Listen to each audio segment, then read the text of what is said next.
저의 온라인 창업학개론 강의 OT 영상이 클래스 위에 오픈되었습니다. 응원해주셔서 정말 감사드리고요. 저도 한번 열심히 해보도록 하겠습니다. 댓글창에 링크 넣어놨습니다. 오늘 영상은요, 도매 진입이 아닌 색다른 매출 성장의 두 번째 스토리를 한번 드려볼까 합니다. 뭐 여러 가지 방식으로 공유 드리면 좋은 거잖아요. 방법은 너무나 많으니까요. 온라인 사업을 하시면서 또 이런 환경에 맞는 분들은 또 이러한 방식도 있구나. 그 정도로만 들어주시면 될 것 같습니다. 바로 콜라보 브랜드 런칭입니다. 콜라보 브랜드 런칭. 콜라보 브랜드 런칭. 저희끼리 그냥 예전부터 회의를 할 때 이런 브랜드들을 콜라보 브랜드라고 하는데요. 공동 브랜드의 런칭을 이야기하는 겁니다. 공동 브랜드. 브랜드를 같이 만드는 거예요. 같이 브랜드를 만들긴 만드는데 쟤랑 나랑 얘랑 또 얘랑 사업을 다 따로 하는 구조죠. 포화된 이 시장에서 결국 브랜드만이 장기 지속적인 사업을 운영해 나갈 수 있다라고 강조를 드리고 있는데, 위탁 판매나 사입을 하시는 분들께 저는 추천드리는 방식은 잘 하시는 셀러분들의 상점을 많이 좀 보시고 연구하는 걸 추천드리고 있습니다. 잘하는 사람을 많이 봐야 나도 잘 될 수가 있잖아요. 그럼 누가 잘 하고 있는 거냐? 누가 잘 하고 있는 건데, 네이버 쇼핑 탭에 좀 잘하시는 셀러들을 읽어 나가실 때는 예전 영상에서 제가 한번 말씀드린 적이 있는데, 스마트 스토어의 상점명이 해당 상품명 맨 앞에 배치되어 있는 샵들을 위주로 한번 서칭해 보시는 걸 추천드립니다. 여기서 무엇을 봐야 하냐면요, 내가 처음 들어본 브랜드, 아예 안 유명한 브랜드, 네이밍이 보이실 거예요. 근데 리뷰 수도 많고 하니 상단에 노출되어 있었으니까 찾으셨겠죠? 즉, 스토어 브랜드를 찾아보는 거예요. 상품 사진 안에 실제 상품에 해당 로고가 있는지, 만약 있다면 제품을 직접 생산하는 스토어 브랜드겠죠. 그런데 상세 페이지랑 이미지에 로고가 분명히 있는데, 페이지랑 이미지에는 로고가 있는데 사진 속 실제 제품에는 뭐 아무것도 안 쓰여 있다? 근데 상단에 있고 리뷰 건수도 많다? 찾았습니다. 잘하시는 셀러분입니다. 제가 저의 식으로 만들어버린, 이름을 제가 저의 식으로 한번 만들어 봤어요. 밸류 크리에이션 브랜드라고요. 같이 창조를 하는 브랜드라고요. 한번 상점에 들어가셔서 보시면 깔끔하니 정리들이 잘 되어 있을 거예요. 이 상점의 전체 상품의 개수는 몇 개이고, 어떠한 것이 리뷰 건수도 좀 많고, 전체 상품의 구성은 어떻게 되어 있으며, 샵 상단에는 뭐 어떤 사진들이 좀 있고, 어라? 이 상품에는 왜 스토어명이 없지? 다른 브랜드의 상품명도 있네? 상품명만 써 있는 것도 있고, 뭐는 써놓고 뭐는 안 써놓고 왜 이랬을까? 아, 이거는 위탁 상품을 껴놓은 거구나 생각들도 한번 해보시면서 상점 이름이 적힌 상품으로 들어가 봅니다. 상세 페이지들을 쭉 한번 훑어보시면서 페이지를 잘 만드는 법도 한번 배워보시고, 이 상세 페이지는 이 상품을 업로드를 할 때부터 처음부터 현재 지금에 있는 페이지 그대로였을까 고민도 한번 해보시면서요, 리뷰 숫자 확인도 한번 해보고 내일 또 들어가서 리뷰가 몇 개나 더 달렸는지도 한번 확인해보면 좋겠습니다. 그리고 여기서 끝이 아니죠. 해당 상점명을 블로그 탭에 가져와서 한번 검색해보는 거예요. 누가 썼지, 이 블로그는? 이 글은 체험단인가? 직접 그 상점에서 쓴 건가? 아닌데? 다른 아이디들도 이 상점의 글들이 많은데? 그럼 이 상점의 블로그가 도대체 아이디가 몇 개라는 걸까? 이건 카페 글이구나. 카페 글도 같이 노출되는구나. 그럼 난 어느 카페에 가서 좀 활동 좀 해볼까? 성장하는 셀러가 되기 위해서는 호기심을 많이 가지고 이런 분석들도 한번 해보고 응용도 해보는 것이 좋겠습니다. 잘 파는 상점들은 대부분 이렇게 외부 유입의 채널들을 무조건 거의 다 가지고 있어요. 블로그 아이디 한 5개, 6개까지도 파갖고 하루에 글을 막 뭐 5개, 10개, 20개도 쓰고 하죠. 그런데 구조만 잘 만들어 놓고 외부 유입을 정말 미친 듯이 하면 광고는 그냥 보너스고 매출은 계속해서 성장이 되긴 합니다. 분명한 건 이 정도 열심히 할 역량이 되시는 분들이 그렇게 많지 않다는 거예요. 투잡으로 일을 막 해야 되기 때문에 하고는 싶어도 시간이 나지 않기 때문에 못 하시는 분들도 더 많을 거고요. 그래서 콜라보 브랜드 런칭이 뭐냐? 같이 하는 거예요. 친구나 지인이나 스토어 하는 사람들끼리 한 브랜드 명을 짓고 카테고리의 결은 비슷하면 좋겠죠. 뭐 생활용품이면 생활용품을 하시는 분들끼리 모이시면 좋겠고, 때로는 뭐 남성 의류, 여성 의류가 같이 한번 해보는 것도 괜찮다는 거죠. 왜냐면 혼자서 하는 게 너무 힘드니까요. 그리고 고객들이 봤을 때도 좀 더 커 보이기도 하고요.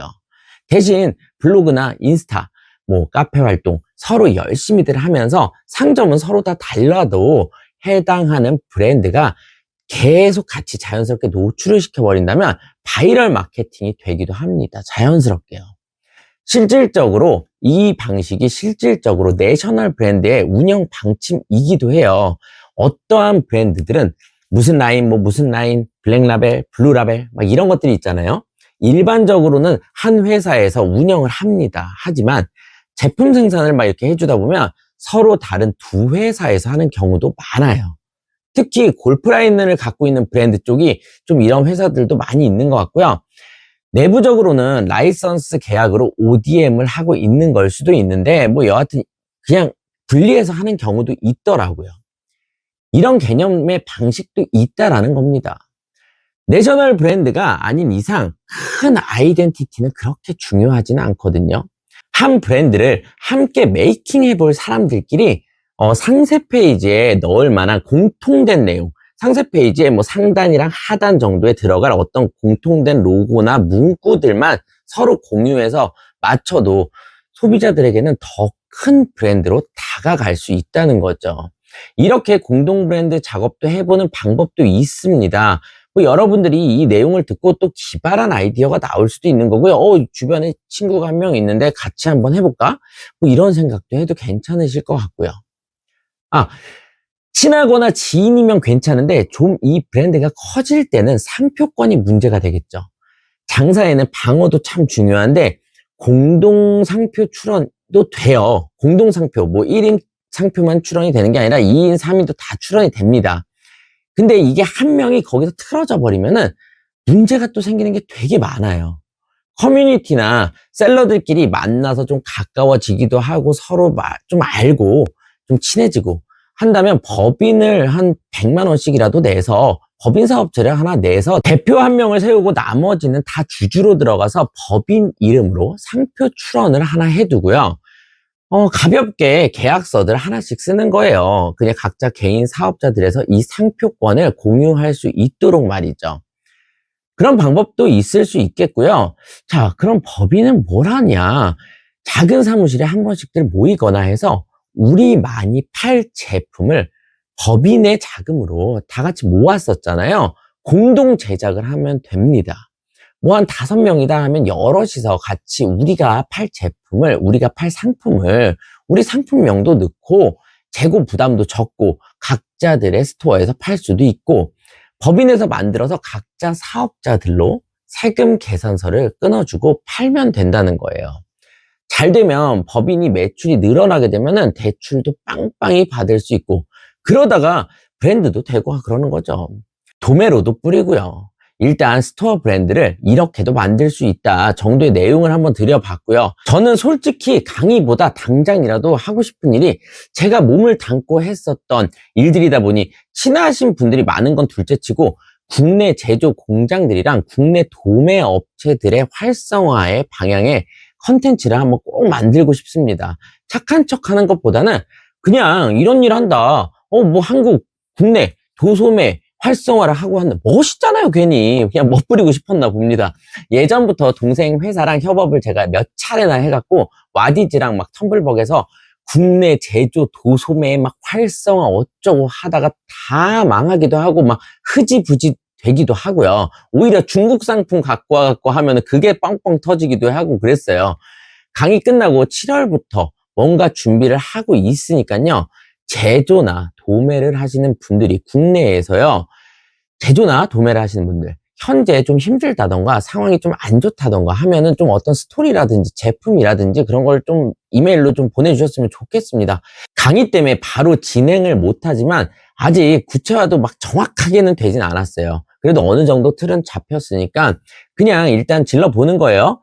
뭐라도 만들어 보면 되잖아요. 하여튼 연락들이 오면 바로 답장은 못 드려도 체크를 제가 다 해두고 있어요. 뭐가 되었건 한번 해보자는 거예요. 저희 공장님들 먼저 좀 일단 살리고 그렇습니다. 상품을 찾는 것도 좋지만 가끔 이렇게도 저렇게도 구조들도 한번 많이 생각해 보신다면 성장에 도움이 분명히 되실 수 있을 것 같기에 영상을 한번 제작해 봤습니다. 자, 브랜드 얘기가 나온 김에 오늘도 마치기 전에 철수의 얘기를 하나를 또 드릴게요. 저희 앞집에 사는 철수 있잖아요. 앞집인지 옆집인지 하여튼 뭐 철수예요. 의류 브랜드를 혹시 하신다면 무신사 같은 경우에는 입점 신청을 저희가 하잖아요. 요즘에는 살짝 좀 까다로워졌다고 하더라고요. 그 작지 보내달라고 막 한다고? 작업지시서요? 뭐 진짜 만들었는지 안 만든 건지 어디서 뛰어와서 막 후가공을 했는지 그런 거 한번 확인하려고 하는 것 같아요. 근데 철수가 대강 작지 만들어서 보내면 또 된다고 하더라고요. 그런데 무신사 말고 W 컨셉이나 29cm 이런 곳은 입점 제한을 잘 안 받죠. 자기들이 원하는 브랜드를 픽하기 위해서 아무리 우리가 뭐 메일을 보내고 뭐 해도 답도 잘 없고 그렇습니다. 철수가 그러는데 29cm는 아직 잘 모르겠다는데 W 컨셉은 해당 사이트에 가서 내 브랜드의 이름을 한 50번, 100번, 많게는 200번까지 하면은 검색창에 한번 찍어보라는 거죠. 거의 며칠 내로 연락이 온대요. 다른 플랫폼들도 좀 그런 경우들이 많은 것 같다고 하더라고요. 자, 긴 내용 끝까지 들어주셔서 또 한번 감사드리고요. 지금까지 레어벌스였습니다. 감사합니다.